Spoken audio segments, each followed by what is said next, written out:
வணக்கம் மக்களே. இன்றைக்கு ரோமர் 5ஆம் அதிகாரம். இவ்விதமாக நாம் விசுவாசத்தினாலே நீதிமான்களாக்கப்பட்டிருக்கிறபடியால் நம்முடைய கர்த்தராகிய இயேசு கிறிஸ்து மூலமாய் தேவனிடத்தில் சமாதானம் பெற்றிருக்கிறோம்.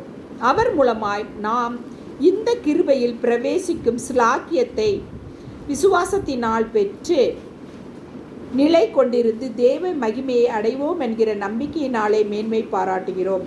அது மாத்திரமல்ல, உபத்திரவம் பொறுமையையும், பொறுமை பரீட்சையையும், பரீட்சை நம்பிக்கையும் உண்டாக்குகிறதென்று நாங்கள் அறிந்து உபத்திரங்களிலேயும் மேன்மை பாராட்டுகிறோம்.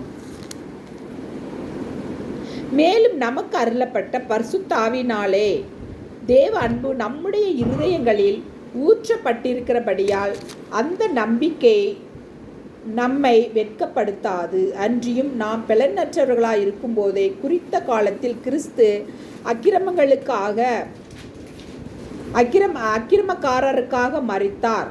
குறித்த காலத்தில் கிறிஸ்து அக்கிரமக்காரருக்காக மரித்தார்.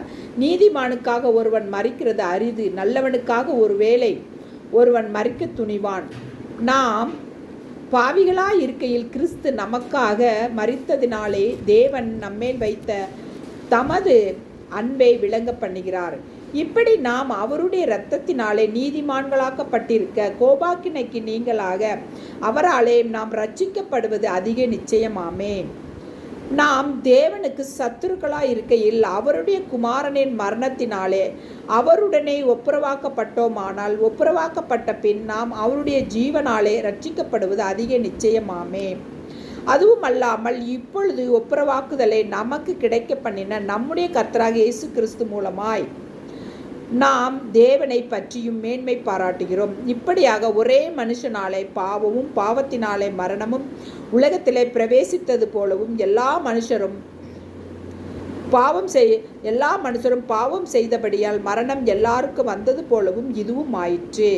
நியாயப்பிரமாணம் கொடுக்கப்படுவதற்கு முன்னும் பாவம் உலகத்தில் இருந்தது. நியாயப்பிரமாணம் இல்லாதிருந்ததால் பாவம்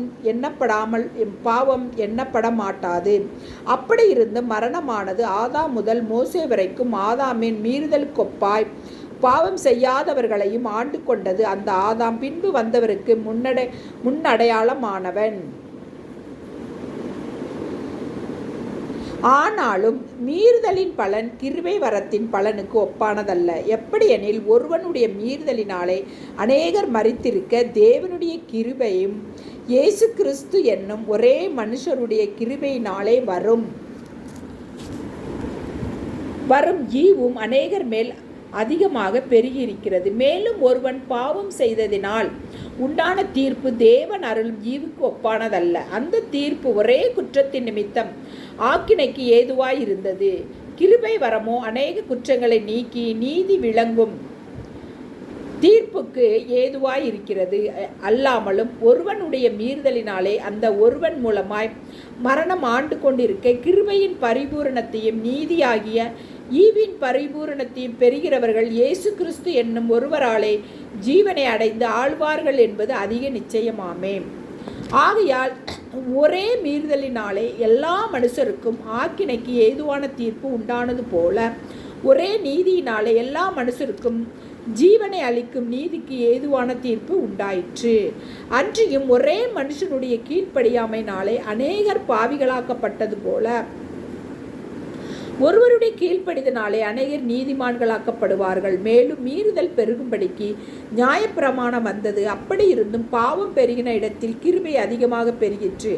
ஆதலால் பாவம் மரணத்துக்கு ஏதுவாக ஆண்டு கொண்டது போல கிருபையானது நம்முடைய கர்த்தராகிய இயேசு கிறிஸ்துவின் மூலமாய் நீதியினாலே நித்திய ஜீவனுக்கு ஏதுவாக ஆண்டு கொண்டது. ஆமென்.